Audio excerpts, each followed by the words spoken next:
What you're looking at here is the 48 hours, and this is the 48 hours in Lycoming County.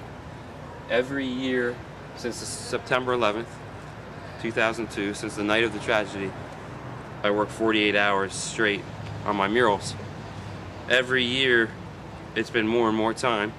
This year it was 62 hours straight. And the night of September 11th, when the planes hit, I painted on the mast of the ship in the mural an eagle, a goldfinch, a bluebird, and a chickadee. And these are the state birds from where the planes took off from. And my grandmother, who's painted on that mural, and also Bob Moore, who's a native from our area there, would say that when you die, your soul is lifted closer to heaven by birds. So that kind of represented that to me by having the birds in there.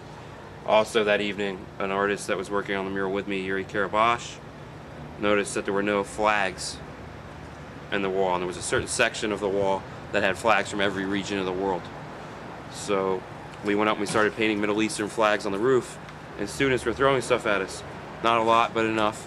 And so what I did was I started to paint rips, and they were chanting, you know, "You're not an American!" So I started painting rips in every flag on the building, except for the United Nations flag, and then painted a huge eagle's nest also on the mast of the ship, and then interwove the eagle's nest with all the rips of the flags.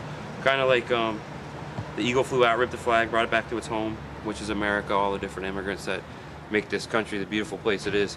And it also represented all the different countries that were torn because of September 11th. I decided that year that every year I would do that for 48 hours in remembrance.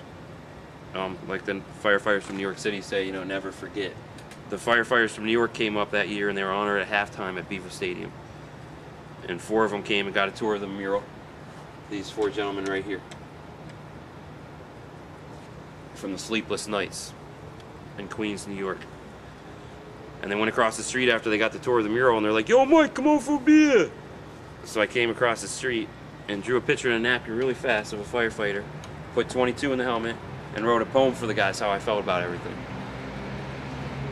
Later that week, they sent a letter back to me with a photocopy of the drawing I had done and a picture of Tony Martin's cousin, Tommy, and they were identical, and he was from fire station number 22.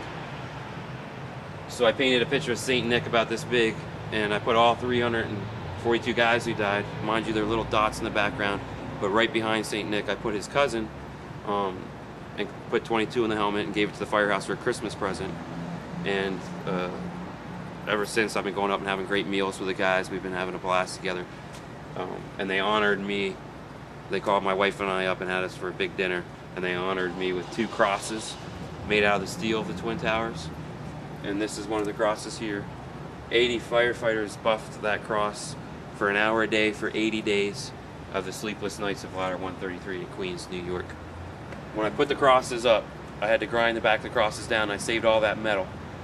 And what I'm doing is, Mary Ellen's up here, Mary Ellen TC, who's a muse. She was killed on the 98th floor of the Twin Towers. Mary Ellen's in a lot of murals in State College that I did for her family. The water comes through Mary Ellen here and goes through her family here, and it feeds all these flowers that you see coming out into this heart shape up here. Also, the water goes over Hinduism, Judaism, Christianity, tribal religions, Confucianism, Taoism, Muslim, Buddhism. There's going to be 3,872 flowers growing out of this into this heart shape for each of the people lost. Like, here's 40 flowers in the field in Pennsylvania. The Pentagon will be over here. I'm going to take the metal from the Twin Towers and mix it in the paint as I paint more of these religious symbols to bring in all the different faiths that were affected on September 11th. The famous "Never Forget" in the fire engine door, a famous photograph that was in Time magazine. Tony Martin, who cut the cross, went up in Ground Zero and rubbed his fingers in the dust, and he's the one that made that imprint that became a national image. Tony Martin also, when he was in Beaver Stadium, he said it was the greatest feeling in the world. He got a huge lump in his stomach, and he goes, "Oh, I wish I would have brought my little boy out here with me." So what I'm going to do is I'm going to paint his little boy in there with him, and when I was at his house, his boy had drawn a picture of his mom that was on the fridge. So I'll just duplicate that picture there which represents that they're just as much heroes as the rest of these guys.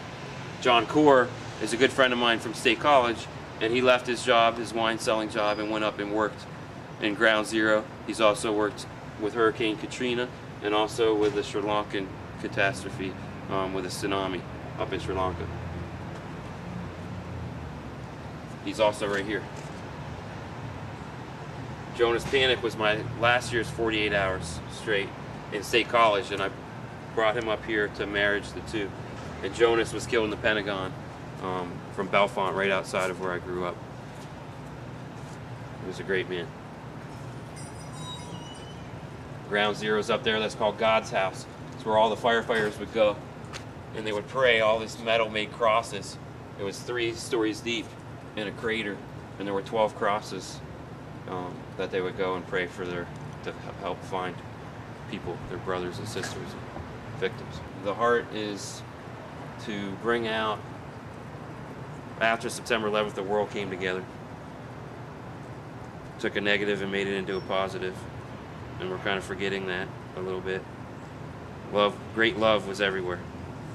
And so all the ruins and the catastrophe comes into Mother Nature with grass, comes up into man-made structures, into the heart, and it's like kind of like what we all have to work towards by honoring our heroes, by enjoying nature, and by just being blessed by what we have every day.